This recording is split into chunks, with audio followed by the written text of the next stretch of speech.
الشيطان القديم من الشيطان الرجيم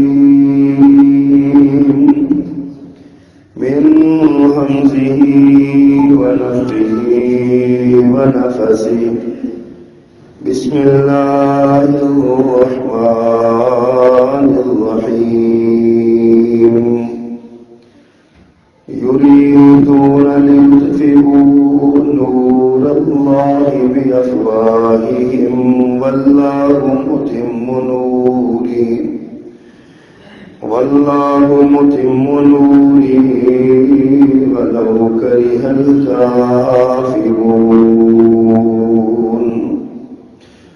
هو الذي أرسل رسوله بالهدى ودين الحق ليظهره على الدين كله ولو كره المشركون صدق اللہ العظیم۔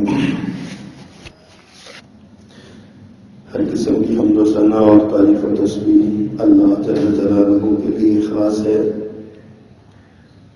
جو ساری کائنات کا بلا شرکت غیر یکتا اور تنہا مالک و مختار ہے۔ وہی ہے تعریفات و تسبیحات، تحمیدات و تمجیدات کا سزاوار، اپنی ساری مخلوق پر سب سے زیادہ مہربان ہے، اور درود و سلام سید ولد آدم رسول محتشم نبی معظم رحمت للعالمین حضرت محمد کریم علیہ التحیۃ والتسلیم کی ذات والا صفات کے لیے مختصر کلمات حمد و صلات کے بعد اسلام بطور دین، بطور ضابطۂ حیات اور بطور دستور کائنات اللہ سبحانہ و تعالی کا نازل کردہ دین ہے۔ اس لیے اس کو دین فطرت کہا جاتا ہے۔ انسان وہ مرد ہو یا عورت ہو، بچہ ہو یا بوڑھا ہو، نوجوان ہو، ہر ایک کی جتنی فطری ضرورتیں ہیں وہ اسلام پوری کرتا ہے۔ ایک چھوٹا سا بچہ عمل کر نہیں سکتا تو اسلام کی تعلیمات میں اس کو عمل سے مبرہ کر دیا گیا ہے اور عمل سے رخصت دے دی گئی ہے۔ ایک انسان وہ پاگل ہو گیا ہے، اس کی عقل معاف ہو گئی ہے، کام نہیں کرتی، اسلام نے اس کو بھی رخصت دے دی ہے۔ ایک نوجوان بیمار ہو گیا ہے اور بیماری کا عالم یہ ہے کہ وہ چل پھر نہیں سکتا، مجبور ہو گیا ہے، اسلام نے بہت سے احکامات اس سے بھی اٹھا لیے ہیں، اس کو رخصت دے دی ہے۔ اس کو کہتے ہیں دین فطرت۔ اسلام نے پردے کا بہت سخت حکم دیا ہے، بہت ایک خاتون کے لیے، لیکن اگر اس کو کوئی ایسا مرد لاحق ہو گیا جس کا علاج میل ڈاکٹر کر سکتا ہے، مرد ڈاکٹر کر سکتا ہے، تو جان بچانے کے لیے اس عورت سے پردے کے احکامات اٹھا لیے گئے ہیں، ساقط کر دیے گئے ہیں۔ اسلام اتنا فلیکسیبل اور اس قدر فطرت کے عین مطابق تعلیمات دینے والا دین ہے۔ اسلام اپنی طبع میں انسان کو آزاد دیکھنا چاہتا ہے، کسی انسان کو کسی دوسرے انسان کا غلام نہیں دیکھنا چاہتا، فکری طور پہ بھی، نظریاتی طور پہ بھی، عملی طور پہ بھی۔ لیکن وہ لوگ جو انسان کو اپنا غلام رکھنا چاہتے ہیں، انسانیت کو اپنا غلام بنانا چاہتے ہیں، ان لوگوں کے لیے یہ بات بہت خطرناک ہے وہ سمجھتے ہیں کہ اگر اسلام غالب آ گیا، اسلام کی تعلیمات چھا گئیں، تو ہمارا مشن اور ہمارا نظریہ جو ہے لوگوں کو غلام رکھنے کا، لوگوں کے مال و جان کا وارث بننے کا اور ان پر اپنے تسلط اور حکمرانی کا، تو یہ تو سارا ختم ہو جائے گا۔ مکہ کے کئی سردار رسول اللہ صلی اللہ علیہ وسلم پر اس لیے ایمان نہیں لائے، انہوں نے صاف لفظوں میں کہا کہ آپ پر اسلام لا کے ہمیں غریب غربا کے برابر ہونا پڑے گا، آپ کا دین قبول کر کے ہمیں غلاموں کے برابر بیٹھنا پڑے گا، آپ نے تو غریبوں کو سر چڑھا رکھا ہے، لہذا ہم آپ کا دین نہیں قبول کر سکتے۔ اسلام اپنی طبع میں، اور یہ بہترین اس کا جواب دیا تھا حضرت ربیع بن عامر رضی اللہ تعالی عنہ نے، جب فارس کی فوجیں، ایران کی فوجیں مسلمانوں پر کنٹرول نہیں نہ کر پا رہی تھی، مسلمانوں کی فوجیں غالب آ رہی تھی، تو ایرانی کمانڈر رستم نے بلایا مسلمانوں کے کسی، کہا کہ اپنا وفد بھیجیے جو آ کے ہمیں ملے، ہمیں بتائے ان کے مطالبات کیا ہے۔ تو مسلمان کمانڈر حضرت ربیع بن عامر جو ہے وہ گئے ان کے پاس، ربیع کا تعارف ہوا، ان سے بات ہوئی، سارے معاملات ہوئے۔ تو رستم نے ایک سوال کیا ان سے، رستم کہنے لگا کہ مجھے بتاؤ تمہارے آنے کی وجہ کیا ہے، تم ہمارے ملک میں کیوں چڑھ دوڑتے ہو، کیوں ہمارے اوپر تم آگے حملے کر رہے ہو، اپنے بھی بندے مرواتے ہو ہمارے بھی مارتے ہو، سبب کیا ہے؟ حضرت ربیع بن عامر نے اسلام کے فلسفہ جنگ کا سارا خلاصہ بیان کر دیا چند لفظوں میں۔ انہوں نے فرمایا اللہ نے ہمیں بھیجا ہے، ہم اللہ کے نمائندے بن کے، اللہ کے پیغام پر بن کے، رسول اللہ صلی اللہ علیہ وسلم کی فوجیں ہم لے کر، آپ فوج بن کر ہم آئے ہیں، تو ہمارے آنے کا مقصد کیا ہے؟ لنخرج العباد من عبادت العباد الى عبادت رب العباد، ہم اس لیے آئے ہیں تاکہ لوگوں کو، بندوں کی غلامی سے نکال کر بندوں کے رب کی غلامی میں لے دیں، ہم اس لیے آئے ہیں۔ اور دوسرا جملہ انہوں نے کہا تھا وَمِن ضِيقِ الدُّنْيَا إِلَى سَعَةِ الدُّنْيَا وَالْآخِرَةِ، اور ہم دنیا کی تنگی سے تمہیں نکال کر دنیا اور آخرت کی وسعتوں کی طرف لے جانے کے لیے آئے ہیں۔ اس کا مطلب یہ ہے کہ اسلام صرف آخرت کی بات نہیں کرتا، اسلام دنیا کی بھی بات کرتا ہے۔ وَمِن ضِيقِ الدُّنْيا، دنیا کی تنگی سے نکال کر إِلَى سَعَةِ دنیا والآخرہ، دنیا اور آخرت کی وسعتوں کی طرف ہم آپ کو لے جانا چاہتے ہیں۔ اور تیسری بات فرمائی وَمِن جَوْرِ الدُّنْيَا إِلَى عَدْلِ الْإِسْلَامِ، ہم دنیا کے ظلم سے اسلام کے نظام عدل کی طرف تمہیں لانا چاہتے ہیں۔ تین مقاصد بیان کیے جناب ربیع بن عامر نے۔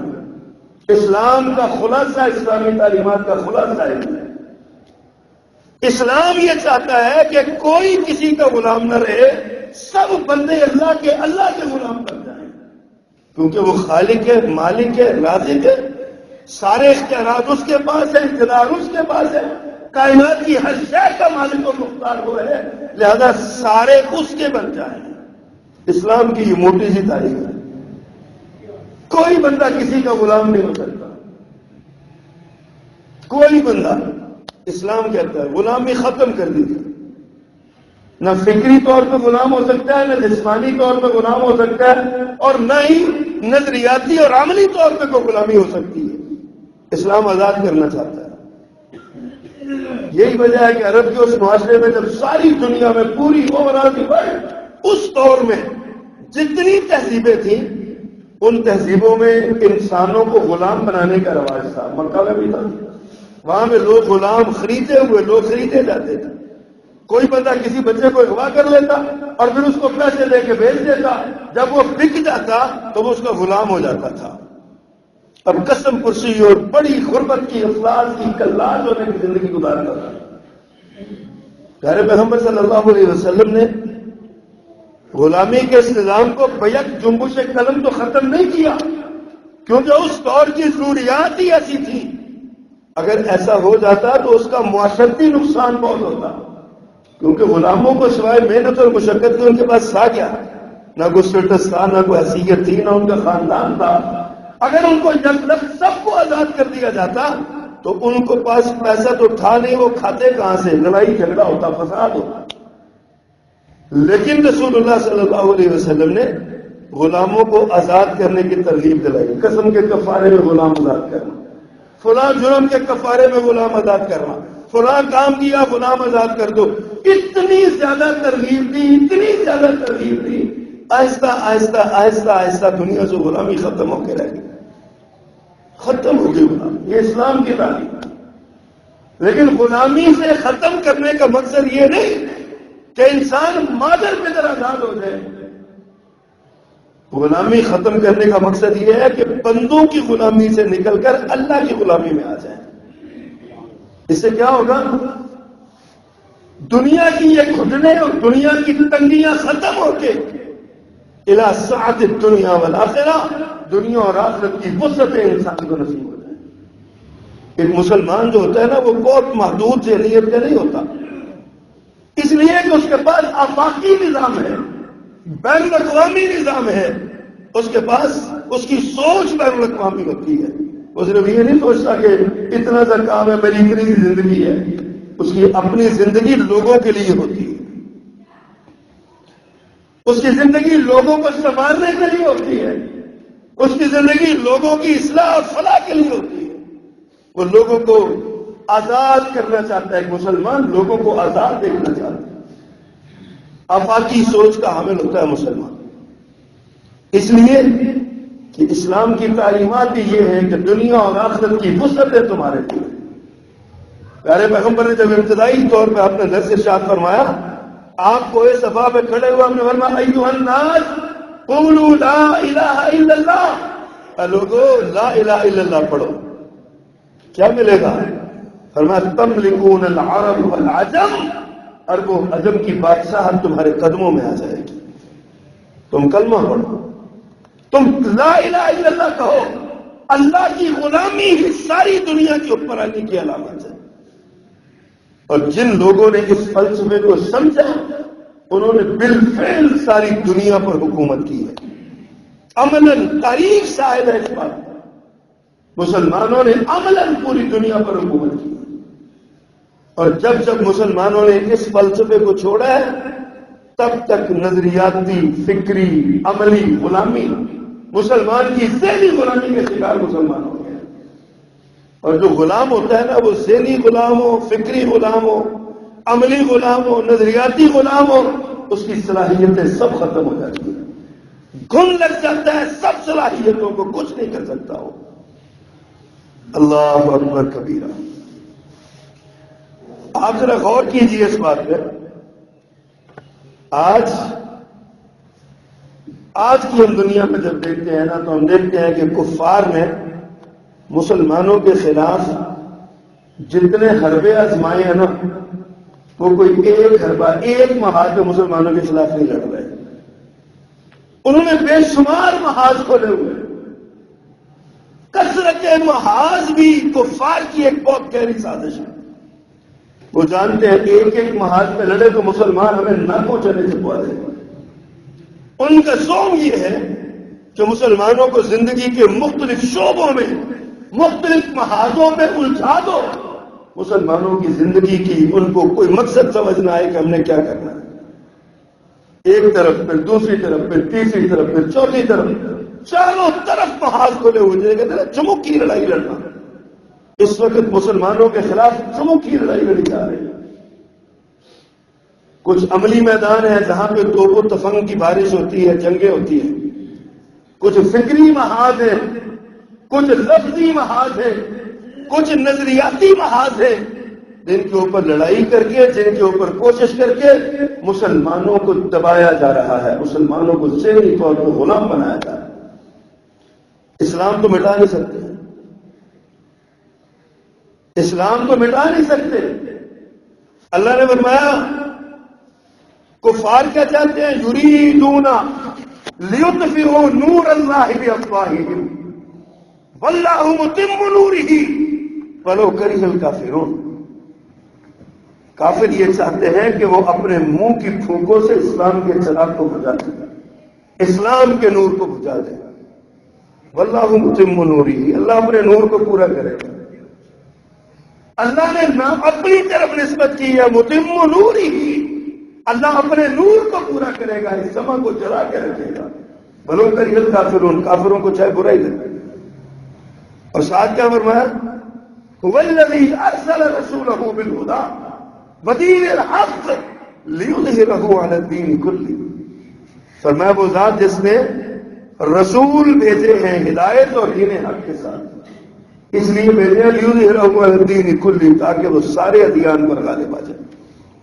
اور اللہ کی خواہش یہ ہے، اللہ چاہتے یہ ہے کہ یہ دین سارے ادیان پر غالب آ جائے، لیکن اللہ تعالیٰ یہ دین مسلمانوں کے ذریعے، اہل دین کے ذریعے غالب کروانا چاہتے ہیں۔ اللہ کی اپنی حکمت ہے، اللہ سبحانہ و تعالیٰ کا اپنا قانون ہے۔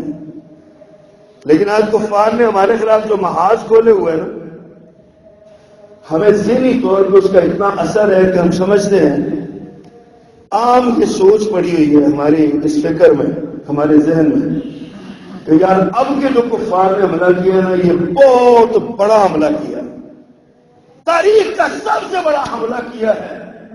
اور اس کے ساتھ ہی کچھ بزدل لوگ یہ سمجھتے ہیں کہ اب ہم بچنے والے نہیں ہیں۔ غزوہ خندق، جو غزوہ احد ہوا نا، اس سے پہلے غزوہ بدر ہوا، تو مدینہ کی گلیوں میں منافق یہ نعرے مارتے پھرتے تھے، اعلان کرتے پھرتے تھے، سر عام کہتے تھے، کہاں 1000 کا لشکر چرار اسلحے سے لدا ہوا، گھوڑوں اونٹوں کی سواریوں پر آیا ہوا، تیر و تلواروں سے بھرا ہوا، جن کی نیامیں تلواریں جن کی نیاموں میں ہیں، اور زبردست جنگجو لوگ، اور کہاں یہ بھوک اور افلاس کے مارے ہوئے 313 لوگ۔ اب خبر مدینے میں آئی، اب خبر آئی کہ مسلمان مر گئے، مسلمان ختم ہو گئے، ابو جہل نے چھوڑنا نہیں ہے، شور کرتے پھرتے تھے۔ غزوہ احد ہوا تو پیارے پیغمبر صلی اللہ علیہ وسلم جب نکلے اپنا مدینہ سے، تو 1000 کے قریب افراد آپ کے ساتھ تھے، 1000 کا لشکر تھا آپ کے ساتھ، لیکن تھوڑی دور گئے تھے تو 300 سوا 300 بندہ منافقین نکل آیا اور کہا کہ ہم نہیں لڑ سکتے وہاں پہ جا کے، ہماری کوئی بات نہیں سنی جاتی، مسلمان آج مر جائیں گے، ان کی قوت ٹوٹ جائے گی۔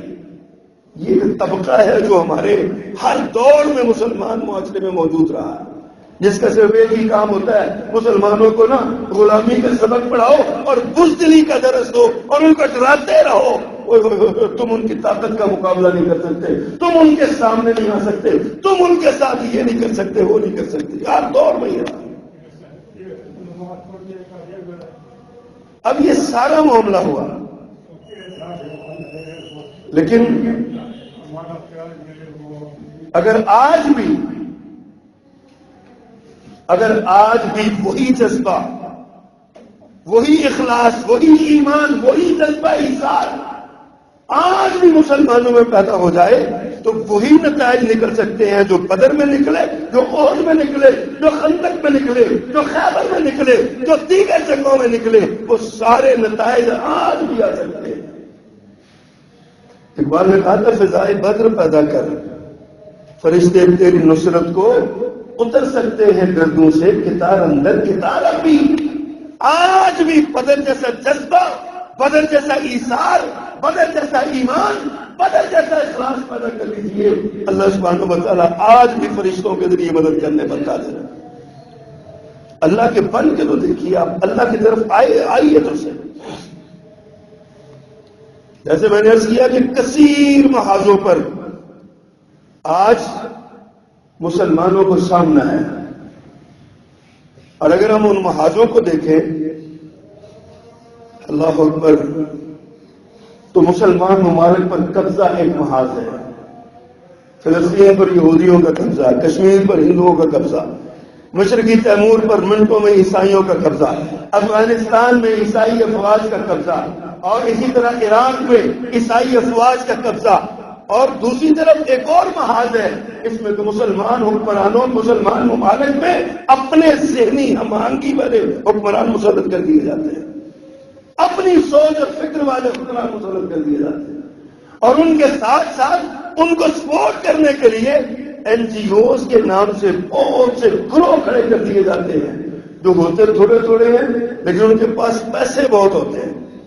مغربی اقوام بہت اربوں ڈالر کے فنڈ رکھتے ہیں، اس کے لیے لاکھوں ڈالر ایک ایک این جی اوز کو ملتے ہیں، اور ان کا کام ہی ہوتا ہے کہ تم مسلمان معاشرے میں فکری انتشار پیدا کر کے رکھو.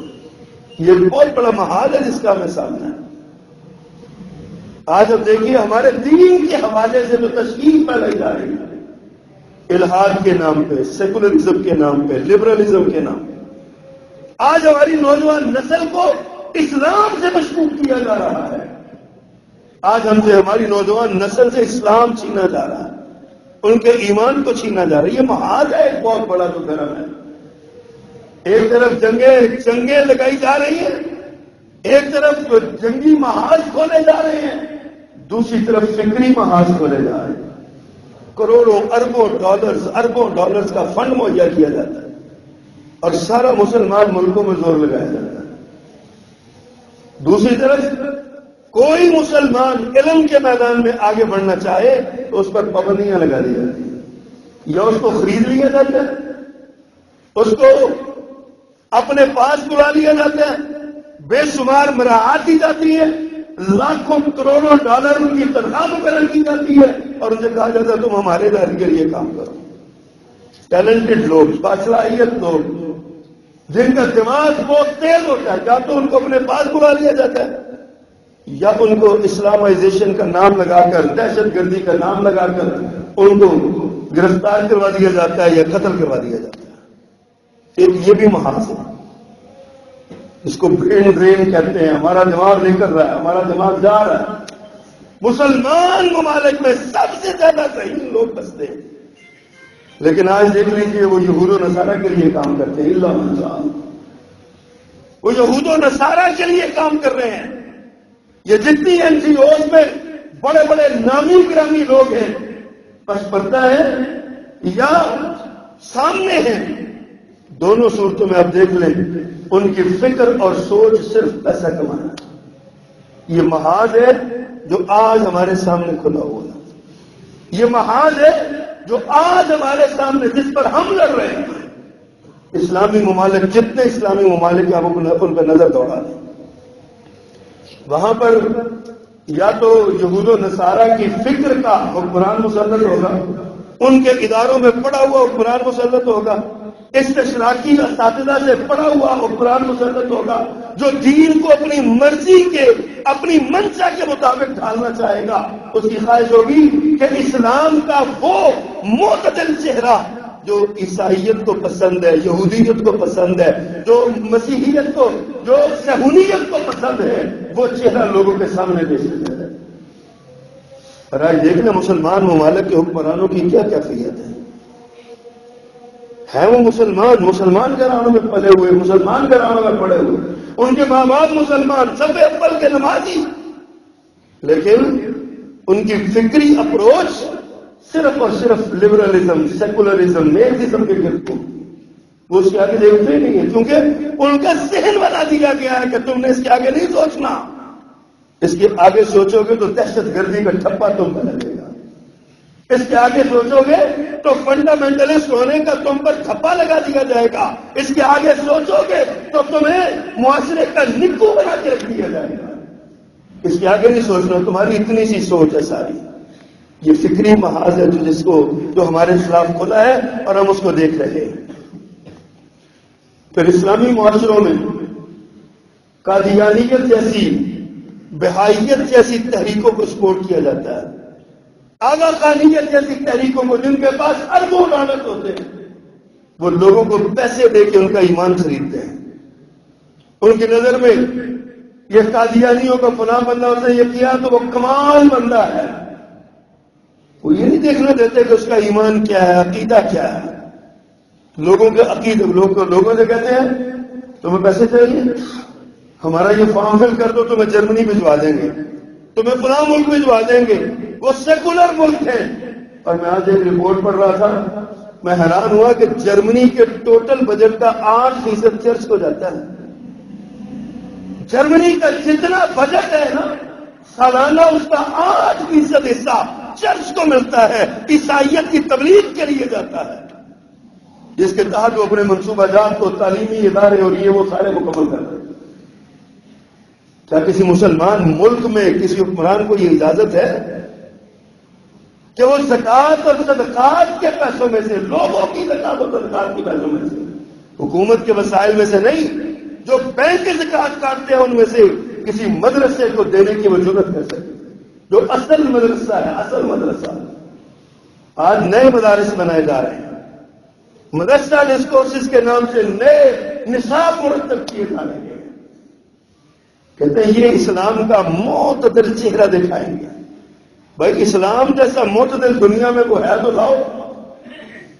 کائنات کا سب سے بڑا معتدل مذہب اگر ہے تو اسلام ہے، پیارے پیغمبر صلی اللہ علیہ وسلم کی تعلیمات ہیں۔ عرض کر رہا ہوں یہ تحریکیں جو چل رہی ہیں، کبھی الحاد کا زور ہو جاتا ہے، کبھی ناموس رسالت کے خلاف ایک تحریک اٹھ جاتی ہے، کبھی قادیانیت جو ہے نا وہ دندنانے لگتے ہیں۔ ابھی دیکھیے کیسی عجیب بات ہے، اس پاکستان میں قادیانی اتنے پاورفل ہو گئے ہیں کہ ہمارے وفاقی وزیر مذہبی امور بھی کہتے ہیں مجھے پتہ ہی نہیں چلا، اور حج کے فارم سے ختم نبوت کا خانہ غائب کر دیا گیا۔ ختم نبوت کا جو حلف نامہ تھا اس کو اڑا دیا گیا۔ ہم سوچتے رہے، ایک لفظ آیا تھا مترادف، اس وقت شرک آئی ہے، اس وقت تو سارا پاکستان چیخ اٹھا تھا، بڑے مظاہرے، بڑے دھرنے اور بڑا جناب اسمبلی میں تقریریں ہوئی تھی۔ آج پورا فارم غائب کر دیا گیا، حلف نامہ سارا غائب کر دیا گیا، سارے منہ میں کنگلیاں ڈال کے بیٹھے، کوئی بولتا ہی نہیں ہے۔ آج نہ اسمبلی میں تقریر ہوتی ہے اور نہ ہی جناب اپنا کسی چوک میں، چوراہے میں دھرنا دیا جاتا ہے۔ کیوں؟ اور آج ان کو سپورٹ، اور اب تازہ ترین جو خبر آئی ہے، ہمارے وزیر اعظم صاحب کا ایک مشیر مقرر کی ہے خاتون، وہ ایک پیٹنٹ پیدائشی قادیانی گھرانے کی خاتون ہے، اور پیدائشی قادیانی، جزاک اللہ،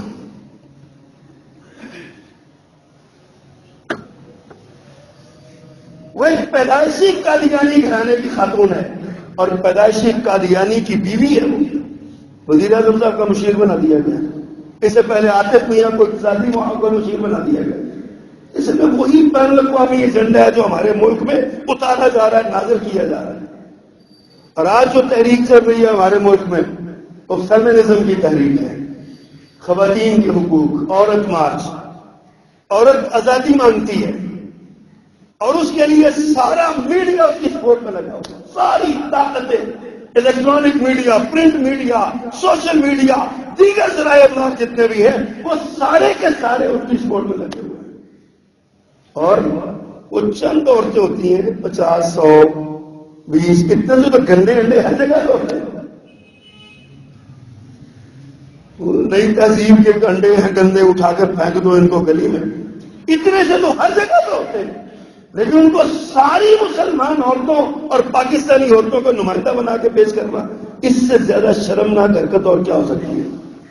لیکن یہ کی جا رہی ہے، یہ کی جا رہی ہے۔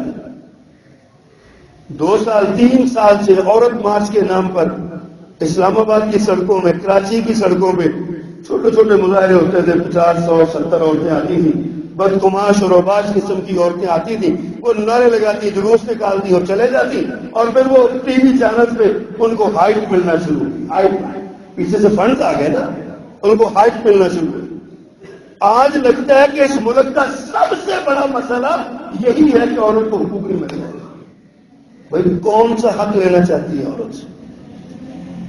کیا پاکستان میں عورتوں کے تعلیمی ادارے نہیں ہیں؟ کیا لڑکیاں اسکولوں اور کالجوں میں نہیں جاتی؟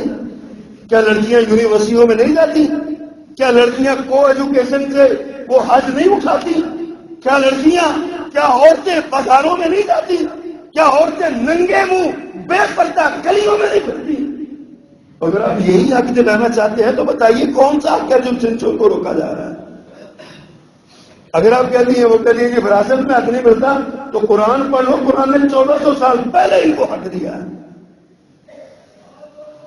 باپ کی وراثت میں حق ملتا ہے، بیٹے کی وراثت میں حق ملتا ہے، بھائی کی وراثت میں حق ملتا ہے، شوہر کی وراثت میں حق ملتا ہے۔ عورت کو کتنی جگہوں پہ حق ملتا ہے وراثت کا، اس کا مطالبہ کرو، قانون بنا ہوا ہے اس کو امپلیمنٹ کرواؤ۔ سڑک پہ نکل کے مطالبہ کرنے کی کیا ضرورت ہے کہ ہم کو حق دو؟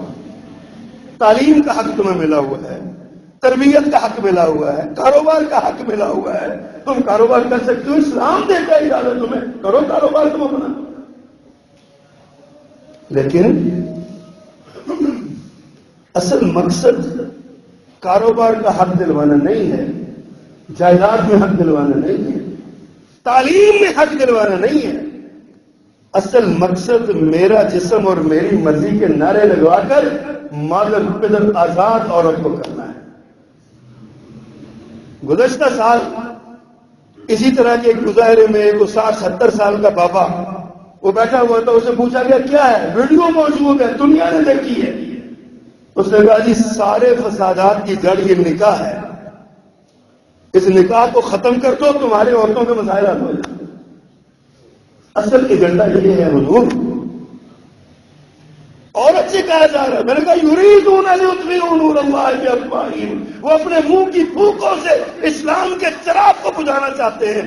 وہ جانتے ہیں ایک مسلمان عورت پورے خاندان کو اپنی گود میں پالتی ہے اور پورے خاندان کی تربیت کرتی ہے، پورے خاندان کو یہ سبق دیتی ہے کہ تمہارا جینا اور مرنا اسلام کے لیے ہے۔ قل ان صلاتی ونسکی ومحیای ومماتی، یہ اسلام کی تعلیم ہے۔ لیکن وہ چاہتے ہیں کہ عورت، مسلمان عورت کے ہاتھ سے یہ چھین لیا جائے، یہ چھین لیا جائے۔ قرآن نے کہا ہے وَلَهُنَّ مِثْلُ الَّذِي عَلَيْهِنَّ بِالْمَعْرُوفِ، عورتوں کا اسی طرح حق ہے جس طرح مردوں کا حق ہے۔ یہ قرآن کہتا ہے نا، تو اپنے پاس سے تو نہیں بنایا، کسی ریفارمر یا مسلح کا تو یہ قانون نہیں ہے نا، یہ تو قرآن کا قانون ہے۔ قرآن عورت کو مردوں کے ساتھ برابر کے حقوق دیتا ہے۔ پھر عورت کیوں کہتی ہے کہ جناب مجھے حق نہیں ملتا؟ کون سی عورت کہتی ہے؟ کیا ہماری عورتیں کہتی ہیں؟ اس معاشرے کے بسنے والے 99% خواتین، بلکہ 95% خواتین یہ مطالبہ کرتی ہی نہیں ہے۔ یہ چند ایک گنتی کی بدگماش خواتین وہ سڑکوں میں نکلتی ہیں اور ہماری عورتوں کو، ہماری بچیوں کو گمراہ کر دیتی ہیں۔ کوئی تمہیں حق نہیں ملتا، تمہیں حق نہیں ملتا، تو تمہیں تو پیدا ہوتے ہی حق ملنا شروع ہو جاتا ہے۔ قرآن مجید میں ایک اور بڑا اعتراض کرتے ہیں جی مرد کو حاکم بنایا ہے قرآن نے، کیوں بنایا؟ مرد حاکم کیسے ہو سکتا ہے؟ قرآن نے کہا نا وَلِلرِّجَالِ قَوَّامُونَ عَلَى النِّسَاءِ، مرد عورتوں کے حاکم ہے، قوام ہے، نگران ہے۔ میں بڑا غور کیا کرتا ہوں کبھی اس آیت کے جملے پہ، میری سوچ و فکر کا نتیجہ یہ نکلتا ہے کہ یہ تو عورتوں پہ اللہ کا بہت بڑا احسان ہے۔ مرد کو قوام بنانا، مرد کو حاکم بنانا، مرد کے کندھوں پر ساری ذمہ داری ڈال دی گئی ہے۔ عورت کی تو موج ہے، گھر میں بیٹھے کچھ نہیں کمائے گی، کچھ نہیں کمائے گی، کوئی محنت نہیں کرے گی، کہیں نہیں جائے گی، گھر میں بیٹھ کے صرف اپنے بچوں کو پالے، اپنے بچوں کو دیکھ کے آنکھیں ٹھنڈی کرے، بچوں کی تربیت کرے، کھلائے، بچوں کی انگلی پکڑ کے چلائے، اپنے گھر میں بیٹھے میری خاتون گھر میں بیٹھے۔ اور کیا کیا ہے؟ کمائی کی شوہر نے، شوہر کی ذمہ داری ہے، کمائی وہ کرے گا، محنت وہ کرے گا، جان وہ لگائے گا، فرنسوں پہ وہ کھڑا ہوگا، بازاروں میں وہ جائے گا، کلی بن کے وہ کام کرے گا اور لا کے خرچہ اپنی بیگم کو دے گا، کمائے گا وہ، خرچ یہ کرے گی۔ اس کا معنی قوامون علی النساء، یہ معنی فرنسوں میں کھڑا ہو کے کمائی کرنے والا بھی لا کے اپنی بیگم کے ہاتھ پہ رکھ دیتا ہے کہ جناب، وہ کہتی ہے کیا پکاؤں؟ کہتا ہے جو تمہاری مرضی ہے وہ، تم روتی ہو، میرا جسم میری مرضی۔ یہاں تو ساری مرضیاں ہی خاتون کو دے دی ہیں، سارا دن گرمی سردی کی شدت کے باوجود محنت وہ کرے گا اور جب مر جائے گا اس کی وراثت میں سے حصہ ملے گا۔ باپ کی وراثت میں سے حصہ ملے گا، اس نے کچھ بھی نہیں کیا. الرجال قوامون علی النساء، اس کو سمجھنا چاہیے. مرد عورتوں پر قوام ہے، اس فلسفے کو سمجھنا چاہیے. اللہ اکبر. اللہ نے فرمایا وَلِلرِّجَالِ عَلَيْهِنَّ دَرَجَاتٌ، اللہ نے مردوں کو ایک درجہ عورتوں پر ضرور دیا ہے. یہ بھی ایک خاندان کا ایک ادارتی ذمہ داری ہے، ادارہ جاتی ذمہ داری. خاندان ایک ادارہ ہے نا، تو ایک ذمہ داری ہے، ہر ادارے کا کوئی سربراہ ہوتا ہے. خاوند کو اس لیے ذمہ دار قرار دے دیا، مرد کو اس لیے ذمہ دار قرار دے دیا کہ یہ اعصاب میں مضبوط ہے، محنت و مشقت زیادہ کر سکتا ہے، باہر گھوم پھر سکتا ہے، یہ جائے اور جا کے رزق تلاش کرے اور اپنے ادارے کو سنبھالے، خاندان کے ادارے کو سنبھالے. پھر وہ اس کی ذمہ داری ہے، اس نے اپنے ماں باپ کو بھی دیکھنا ہے، اس نے اپنے بہنوں بھائیوں کو بھی دیکھنا ہے، اس نے اپنی قبیلے داری کو بھی دیکھنا ہے، رشتہ داروں کو بھی دیکھنا ہے. محترمہ آپ کی تو ذمہ داری کوئی نہیں ہے، آپ نے تو آرڈر چلانا ہے. فلاں جگہ پہ شادی ہے اور اس پہ سلامی 5,000 روپیہ دینا ہے. خاوند صاحب سر اٹھا کے کہتے ہیں جناب جیسے آپ کا حکم کرتا. یہ عزت و احترام، یہ اکرام کائنات کے رب کی قسم اسلام سے زیادہ کوئی مذہب نہیں دیتا. عورت کو اکرام دیا اسلام نے، عورت کو عزت دی ہے اسلام. آج اسی مسلمان عورت کو گمراہ کیا جاتا ہے. میں کبھی اس طرح کے یہاں پہ بات نہیں کرتا ہوں، ایک عادت ہی نہیں ہے. میں سمجھتا ہوں خواہ مخواہ اس کو ذکر کر کے مرے ہوئے کو دکھانا ہے. لیکن اس وقت جو صورتحال بنی ہوئی ہے وہ ایسے لگتا ہے جیسے سارے پاکستان میں ایک ہی ایشو ہے اور پاکستان کے سارے مسائل حل ہو گئے ہیں، اب صرف یہ عورتوں کا مسئلہ رہ گیا ہے، ان کو مادر پدر آزادی دے دی جائے. اور اس کا نتیجہ کیا ہے؟ کل یا پرسوں یا پتہ نہیں پہلے کسی دن، مجھے علم نہیں ہے، اسلام آباد کی سڑکوں پہ خاتون برہنہ ہو کے نکل آئی. پاکستان اسلام آباد ہے، خاتون کس پہ اس کو نکالا؟